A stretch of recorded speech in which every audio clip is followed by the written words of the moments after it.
Сиз билесизби, биз майда көчүрөк ойнодук. Каракол театрында бул репертуарда ар дайым жүрүп турган спектакль.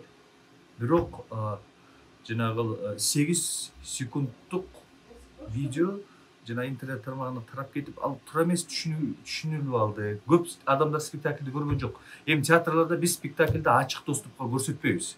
Бирок ушундай ситуация пайда болгондуктан биз аны ачык доступка көрсөтүп спектакльди. Себеби баягы тирүүлөр келе албай калган адамдар аны баягы видеодон болсо да көрсүн, бир ойлорун айтсын деген ойдо болдук дагы. Биз ошону баягы эми өздөрүңөр окуп атсаңар керек комментарийлерди. Мисалы, спектакльди көргөндөн кийин кандай ойлор?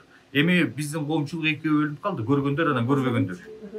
Ошого байланыштуу мен айтат элем, бул 8 секундтук контекстти көрүп, чыгарманын артында эмне жаткандыгын кайра эле айтам. Театрга келип ошону көрүңүздөр. Эми мен өткөндө айтканда айтуудан чарчабайм. Чындык жалгыз болот, чындык жыламач болот. Ошондуктан ошол чындыкты чыркыраган, жан дүйнөбүздү кычыштырган чындыкты айтууга биз аракет жасадык. Эгер театрда граждандык позицияң болбосо, анда театрда иштөөнүң кажети